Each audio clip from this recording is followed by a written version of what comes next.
Assalamualaikum warahmatullahi wabarakatuh. Perkenalkan, saya Aprilina Ekasari, mahasiswa baru UIN Maulana Malik Ibrahim, tahun ajaran 2021-2022 dari Prodi Fisika Fakultas Sains dan Teknologi.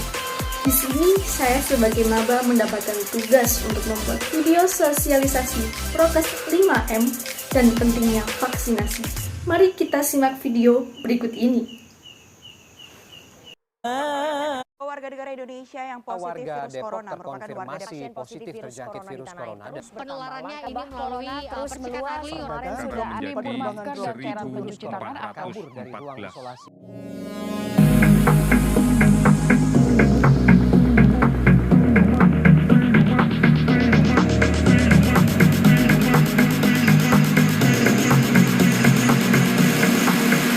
Sebelumnya tentu kita semua sudah tahu ya tentang virus corona. Ya, penyakit virus corona atau COVID-19 adalah penyakit menular yang disebabkan oleh virus SARS-CoV-2. Sebagian besar orang yang tertular COVID-19 akan mengalami gejala ringan hingga sedang dan akan pulih tanpa penanganan khusus. Namun, sebagian orang akan mengalami sakit yang parah dan memerlukan bantuan medis. Cara penyebaran virus ini, yaitu virus dapat menyebar dari mulut atau hidung orang yang terinfeksi melalui partikel cairan kecil ketika orang tersebut batuk, bersin, berbicara, bernyanyi, atau bernafas. Partikel ini dapat berupa droplet yang lebih besar dari saluran pernafasan hingga aerosol yang lebih kecil. Anda dapat tertular saat menghirup udara yang mengandung virus jika berada di dekat orang yang sudah terinfeksi COVID-19. Anda juga dapat tertular jika menyentuh mata, hidung, atau mulut setelah menyentuh permukaan benda yang terkontaminasi. Virus lebih mudah menyebar di dalam ruangan dan di tempat ramai. Virus ini menyebar di berbagai negara, dan virus ini dinilai sebagai penyakit yang sangat menyeramkan. Di Indonesia sendiri, angka penyebaran virus COVID-19 ini sangat melejit, bahkan hingga menyebabkan kematian.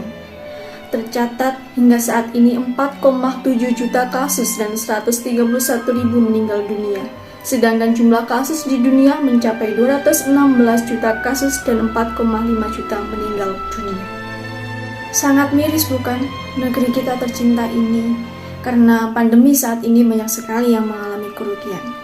Bahkan semua orang yang mengalami kerugian karena apa? Karena mereka terdampak virus ini. Para buruh harian, pekerja lapangan tidak bisa bekerja akibat virus ini. Mereka semua terpaksa diliburkan sementara. Bahkan ada juga yang sampai di PHK. Untuk kaum milenial masih bisa mencari pundi-pundi kehidupan dengan memanfaatkan teknologi digital. Setidaknya bisalah memenuhi kebutuhan sehari-hari.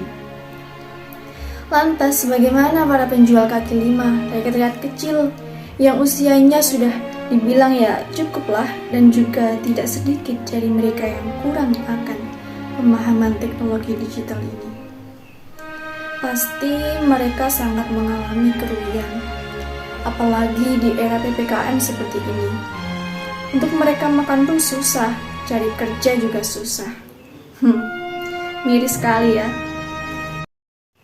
Beragam upaya terus dilakukan para ahli dan penduduk global demi mengakhiri ancaman virus yang terus menyerang bertubi-tubi.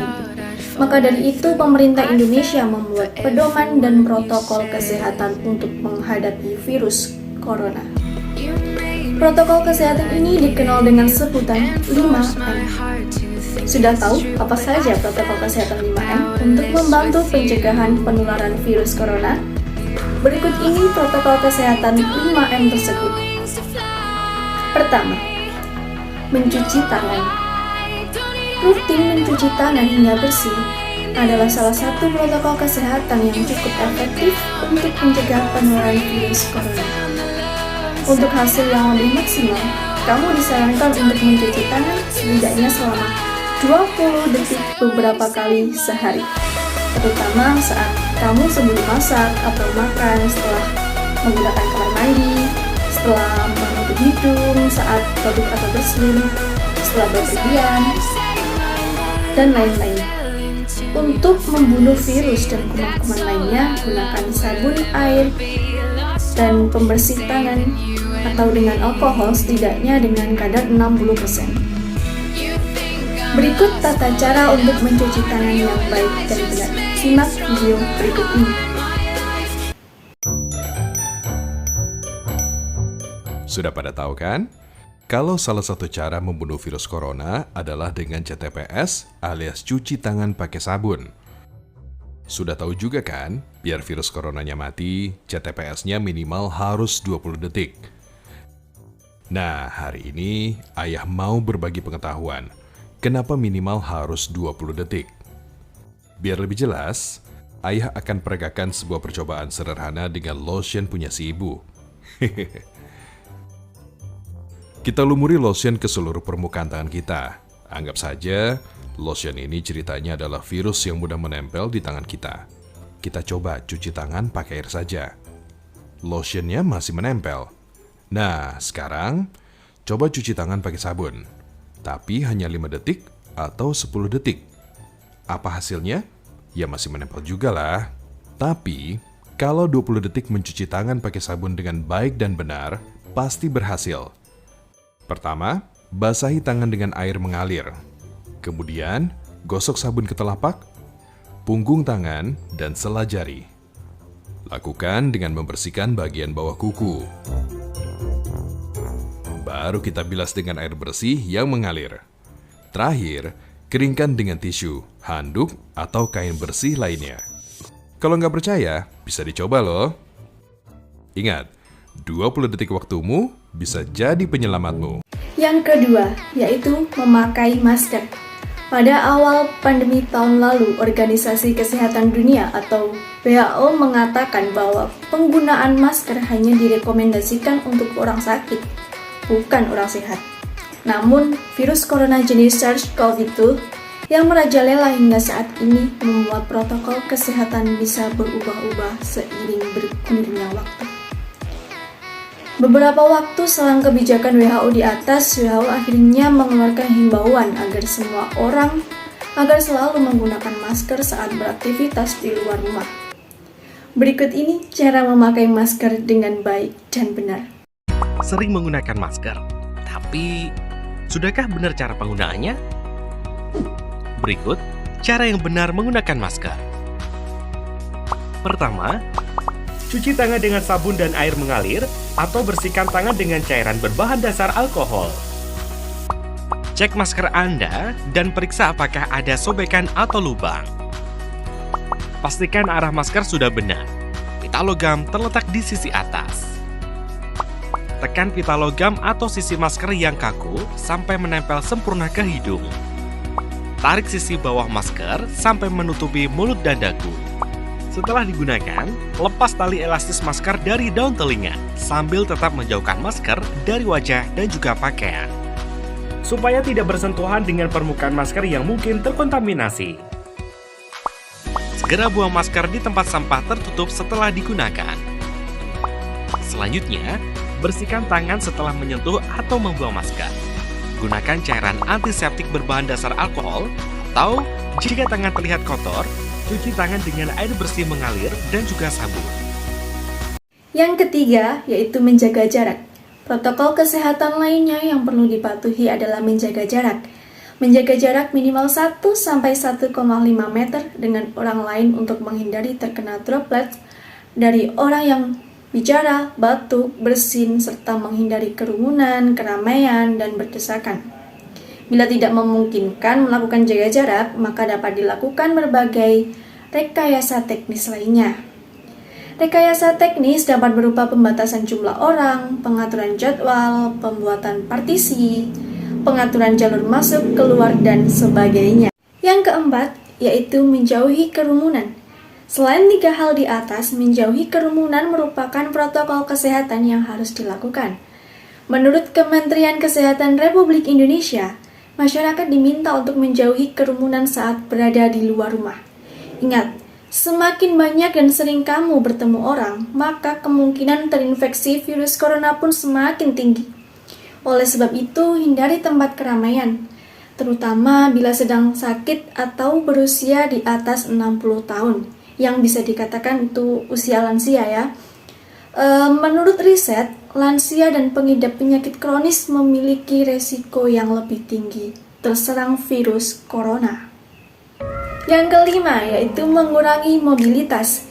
Virus penyebab corona bisa berada di mana saja, jadi semakin banyak dirimu menghabiskan waktu di luar rumah, maka semakin tinggi pula terpapar virus jahat ini. Oleh karena itu, bila tidak ada keperluan yang mendesak, tetaplah berada di rumah. Menurut Kementerian Kesehatan Republik Indonesia, meski sehat dan tidak ada gejala penyakit, belum tentu dirimu pulang ke rumah dengan keadaan yang masih sama. Pasalnya, virus corona dapat menyebar dan menginfeksi seseorang dengan cepat. Itu tadi adalah pemaparan tentang prokes 5M. Nah, untuk selanjutnya mari kita bahas tentang pentingnya vaksinasi. Kita sebenarnya sudah tidak asing lagi dengan vaksinasi, bukan? Sejak kecil kita telah melakukan vaksinasi dan imunisasi untuk berbagai penyakit. Saat ini tersedia vaksin untuk melindungi diri setidaknya 20 penyakit seperti difteri, tetanus, pertusis, influenza, dan campak. Sehubungan dengan COVID-19, vaksinasi dapat menciptakan antibodi atau sistem kekebalan tubuh untuk memerangi virus SARS-CoV-2 yang menyebabkan penyakit COVID-19. Macam-macam vaksin COVID-19 di Indonesia ada 6, yaitu Sinovac, AstraZeneca, Sinopharm, Moderna, Pfizer, dan Novavax. Dengan antibodi tersebut, tubuhmu akan terlatih untuk mencegah dan melawan infeksi COVID-19.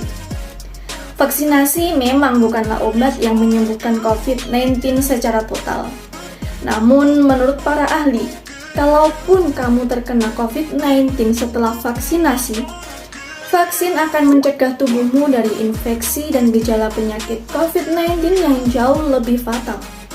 Karena tubuhmu kini punya sistem pertahanan tubuh yang lebih kuat. Apa saja sih manfaat vaksin? Manfaat vaksin yaitu dapat membantu melindungi sekitarmu, melindungi dan membantu tenaga kesehatan. Dengan vaksin, insya Allah, pandemi dapat segera berakhir. Dan vaksin dapat melindungi generasi masa depan. Tunggu apa lagi? Yuk terapkan protokol kesehatan 5M untuk mencegah penularan dan penyebaran virus COVID-19 di Indonesia. Dan jangan lupa segera melakukan vaksinasi, jangan ditunda-tunda. Mau sehat, kalau bukan dari diri kita, siapa lagi? Sekian dari saya, wassalamualaikum warahmatullahi wabarakatuh.